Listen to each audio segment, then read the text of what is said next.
আসসালামু আলাইকুম। আজকের টপিক আমাদের বাড়ি আগে কেমন ছিল। এখান থেকে শুরু।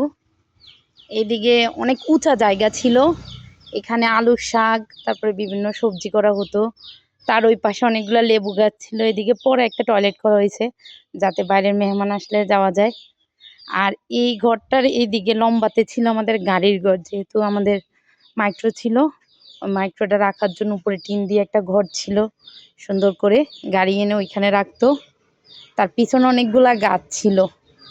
আর এই পাশটা থেকে, এই ঘরের এই কর্নারটা থেকে আমাদের আগের ঘরটা শুরু। চারচালা করে টিন শেড বড় একটা ঘর ছিল, অনেকগুলো রুম ছিল। তারপরে ছিল অ্যাডজাস্ট করে একটা পাকঘর, একটা রান্নাঘর ছিল ওই পাশে। এখান থেকে শুরু, হ্যাঁ, আমাদের আগের ঘরটা এখান থেকে শুরু ছিল। ওইটার এই পাশে ছিল পাকঘর, ওইটাতে আমরা খাবার খেতাম। আর এই পাশটা ছিল বাইরের যে রান্নাঘরটা, এটা উপরে টিন দেওয়া ছিল। আর ওই যে ওই রুমটার পাশাপাশি ছিল আমাদের একটা কল ছিল টিন করে। তার ওই পাশটাতে পিছনের সাইডে ছিল হচ্ছে, পিছনের সাইড বলতে এক্স্যাক্টলি হচ্ছে এই যে এই পার্টটার পিছনে ছিল আমাদের ওয়াশরুম, বিল্ডিং করে ওয়াশরুম ছিল। ওইটা আমাদের ওই ঘরের যে বড় ঘরটা ছিল, পাকঘর ছিল, ওইটা থেকে দরজা ছিল আসার জন্য, গোসলখানা এদিকে ছিল। আর এই পাড়টাতে ছিল একটা পুকুর, বিশাল বড় পুকুর। পুকুর পাড়, এই যে এই সাইডটা ছিল পুকুর পাড়, এখানে অনেকগুলো লেবু গাছ ছিল। আর রমজানের সময় আমি লেবু বিক্রি করতাম, অনেক টাকা হতো লেবু বিক্রি করে। তারপরে এটা এটা পুরাটা ছিল পুকুর। এই পুকুরে অনেক সময় আম্মুরা আমারে ধান সিদ্ধ করে ওই ড্রামের মধ্যে বসায়ে ঘুরাইতো, হ্যাঁ, নিচে। তারপরে এটা ছিল পুকুরের পাড়, এই সাইডটা ছিল বাঁশঝাড়, বিশাল বড় বাঁশঝাড় ছিল। আর এই যে এই গাছটা ছিল আমাদের আরেকটা ঘরের পিছনে। এই যে আমাদের এই সাইডটা কলের এই সাইডের পরে একটু জায়গা ছিল, এখান থেকে আমাদের আরেকটা ঘর ছিল বাঁশঝাড়ের সামনে, লম্বা তার একটা ঘর ছিল।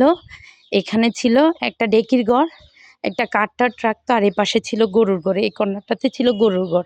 আমাদের একটা সাদা গাভী ছিল, হ্যাঁ, ওই ওই গাভীটা সবসময় সাদা বাচ্চাই দিত। আচ্ছা, এদিকে ডেকির ঘর ছিল, ওই ঢেকিতে কোরবানির ঈদের আমেজটা আমাদের বাড়িতে অন্যরকম ছিল।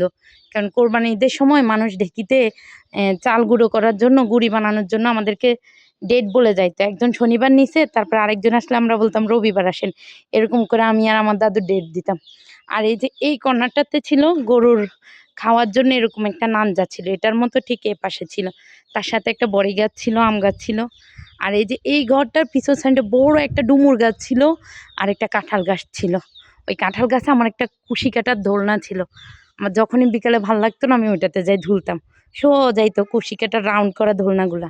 আর এটার সামনেই ছিল আমাদের ধনিয়া পাতা ক্ষেত, হ্যাঁ, এই সাইডে দিয়ে অনেক বড় করে ধনিয়া পাতা ছিল।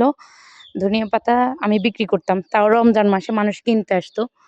আর এই যে এই ঘরটার কর্নার নিয়ে এপাশ দিয়ে অনেকগুলা লম্বাতে এরকম আমাদের গাড়ির ঘরটা থেকে এপাশ থেকে এপাশে লম্বা গাছ ছিল, জাম্বুরা গাছ, কাঁঠাল গাছ। তারপরে এ সাইডে ছিল পেয়ারা গাছ, ওইদিকেও আমাদের অনেক পেয়ারা গাছ ছিল, লেবু গাছ ছিল। এদিকে জাম্বুরা গাছ, কাঁঠাল গাছ, জাম গাছ, ওইদিকে চালতা গাছ, আম গাছ, অনেক আম গাছ ছিল, হ্যাঁ। আর এই যে আমাদের ঐতিহ্যবাহী আম গাছ, এটার মধ্যে হিন্দুরে আম হয়, যে আমগুলোর এক পাশ লাল, এক পাশ হচ্ছে আপনার সাদা, এরকম হলুদ সাদা এরকম লালচে একটা ভাব হয়ে থাকতো আর কি নিচে, এটাকে হিন্দুর আম বলে আমাদের এলাকাতে। আর এই যে এই সাইডটার সামনে ওই পাশে ছিল আমাদের নারিকেল গাছ ছিল, ওই ঘরের ওই পাশের দিকে নারিকেল গাছ।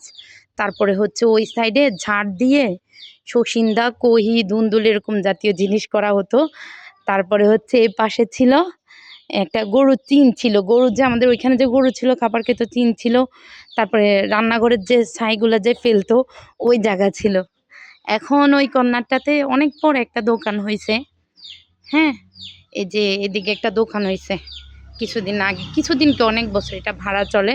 আমাদের মোল্লা দাদা এটা করতো, এখন উনি অসুস্থ বিদায় করতেছে না, সবাই ওনার জন্য দোয়া করবেন। আর এই যে এই গাছটা, এই গাছটার সাথে এ পাশে আমাদের একটা ডেকি ছিল, ছোট্ট একটা ঘরের মতো করে ডেকি ছিল, ছোট্ট চালন ছিল, ছোটোবেলায় এগুলো কিনতে পাওয়া যেত। আমার দাদু আমার সাথে খেলতো। আর এই জায়গার আশেপাশে একটা বড়ি গাছ ছিল। আর এটা ছিল পুরাটা উঠান, উঠানের মাঝখানে উঁচু একটা জায়গা ছিল, এখানে ধান রাখতো। আর এই জায়গায় আমার সাথে আমার চাচি আম্মুরা ওনারা খেলাধুলা করতো, আমরা খেলতাম অনেক রকম খেলা। তারপরে হচ্ছে ছোটবেলাটা আমার অনেক সুন্দর কাটছে, হ্যাঁ, স্বপ্নের মতো যাকে বলে। আমার কাকা ছিল, আমার কাকা আমাকে অনেক আদর করতো, সবাই চেষ্টা করতো আমাকে খুশি রাখতে। কোনো কারণে আমি কান্না করলে আমার কাকা সবাইরে কান্না করতে হইতো, যার ভয়ে আমারে কেউ বকা দিত না, মারধরও করতো না। আর আমার লজিং টিচার ছিল, ওনারাও খুব ভালো ছিল, ওনারাও আমার সাথে খেলতো। আর এই যে এই পাশ থেকে ওইদিকে আমাদের মাইনুদ্দিন কাকার দোকান আছে, ওইটা আমরা আপনাদেরকে পরের ব্লগে দেখাবো, হ্যাঁ।